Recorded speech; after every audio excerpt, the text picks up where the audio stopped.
You ever have a day start so normal you don't see the chaos coming, like the universe purposely keeps the volume low just to slam the cymbals in your face later? That was me, coffee on the porch, sun just warming the fence, when a teenage boy no older than 16 walked straight up my driveway, pointed at my Harley and said, "I'll take that one."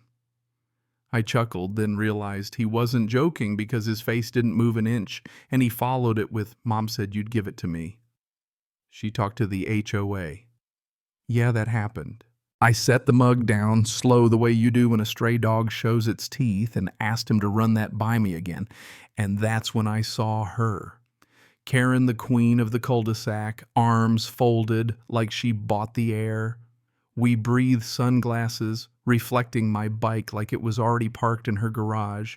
She gave me a little Miss America wave.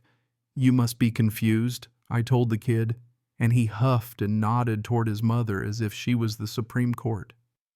She said, "You don't even ride it anymore. The noise bothers the neighborhood." Let me make this clear. I ride it every weekend. I've had that Harley 12 years, tore it down to the bolts and built it back better with my own 2 hands. And it isn't just a machine, it's the one thing that still makes me feel 25 when life keeps reminding me I'm not. I walked over to Karen on my grass like she'd claimed it by decree and asked what game we were playing. She didn't blink. "That motorcycle is an eyesore and you wake people up with that engine. The board agrees, so donate it to someone who'll appreciate it." She tilted her head toward her son like she'd revealed a charity case.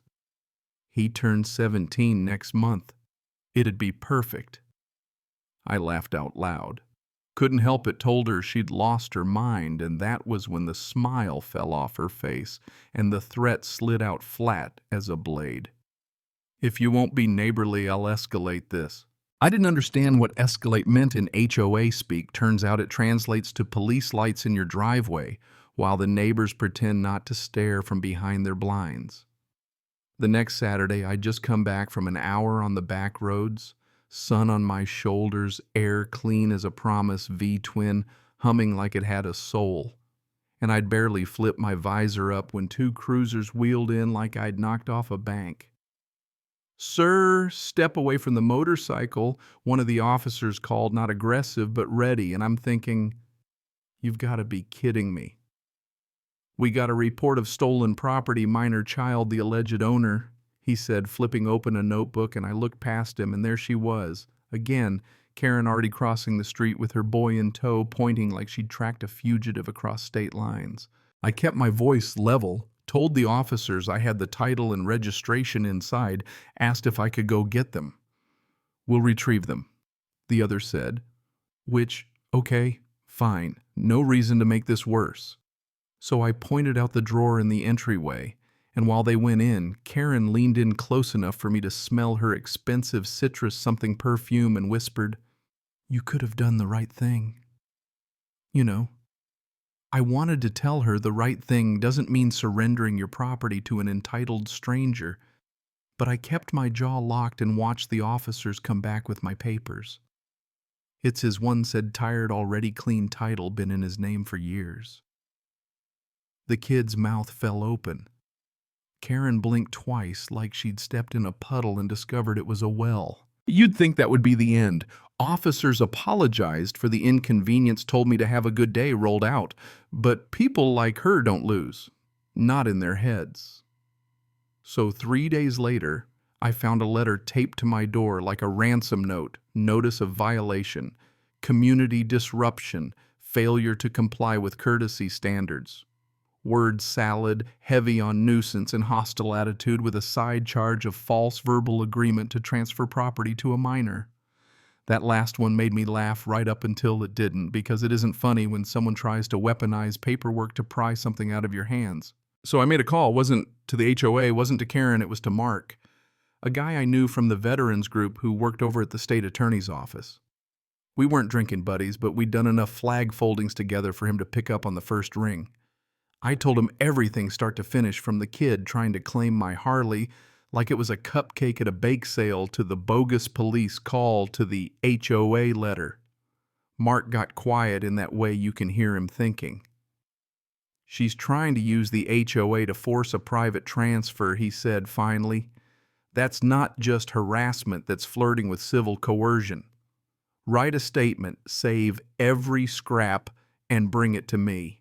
I spent the next day building a file like I was prepping a case of my own copies of the title and registration timestamps, of ownership photos, of the Harley on the day I bought it, and last weekend's ride in Gold Star, the doorbell clip of the kid pointing and saying, "Mom said you'd give it to me."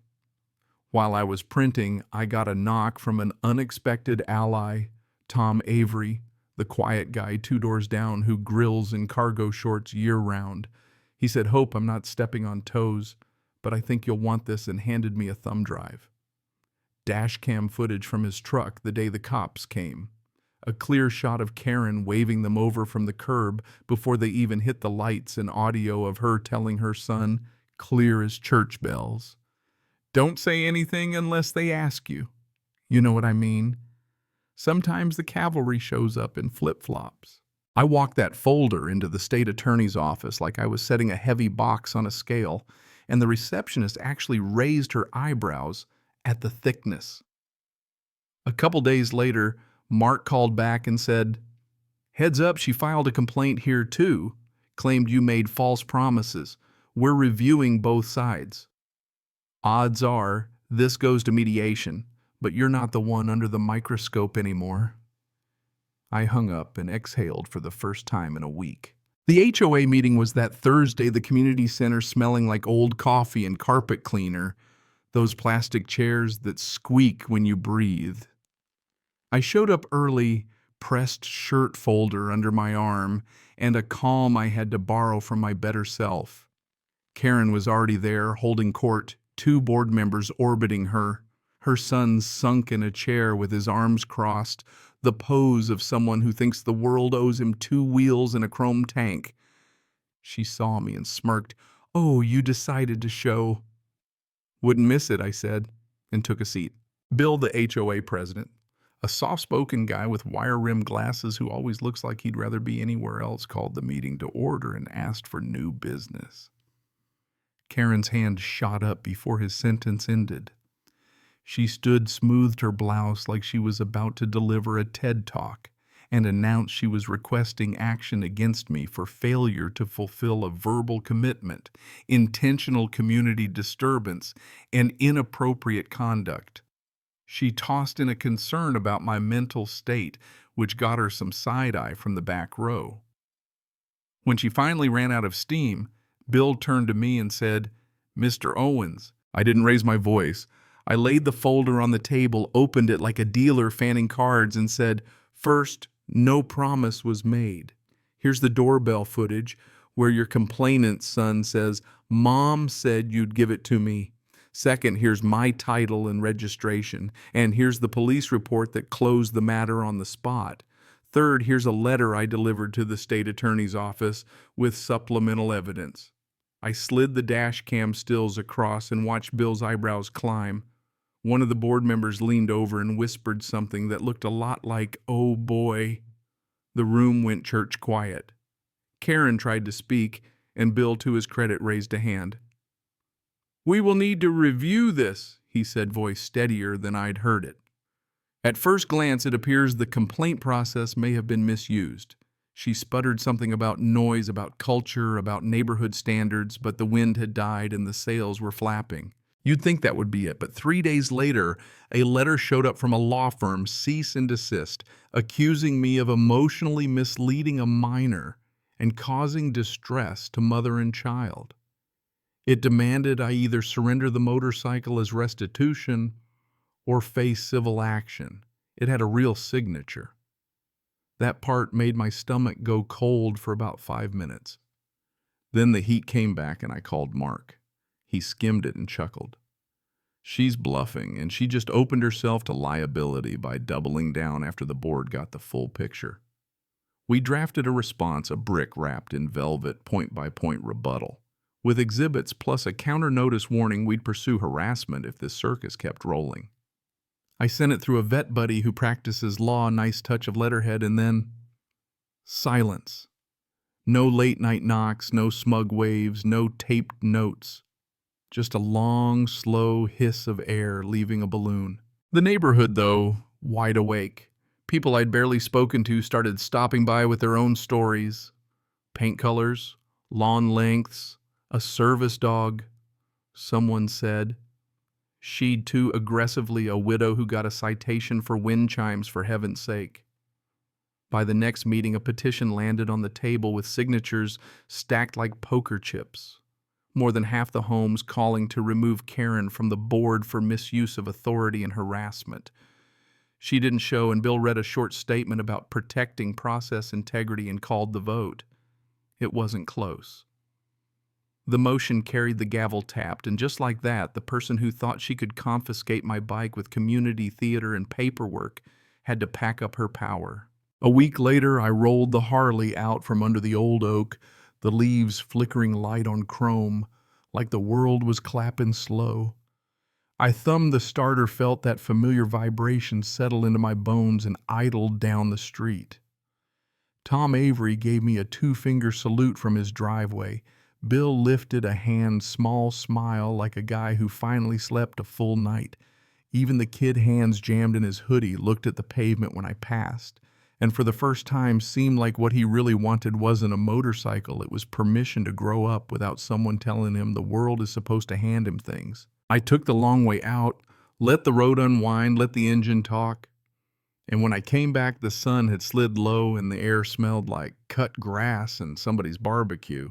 I parked under that same oak, killed the ignition, and just sat there a second, listening to the tick of cooling metal, the quiet of a neighborhood that felt different now. Not perfect, but better.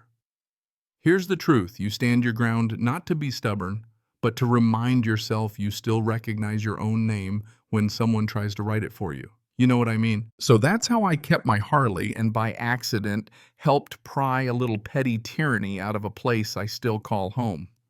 Now I'm curious, where do you draw the line between community standards and personal rights? And what would you have done when a kid pointed at your driveway and said, "I'll take that one"? Drop your take below. Tell me what you think was right, what went too far, and whether the way we handled it brings us closer as neighbors or just draws thicker lines in the grass.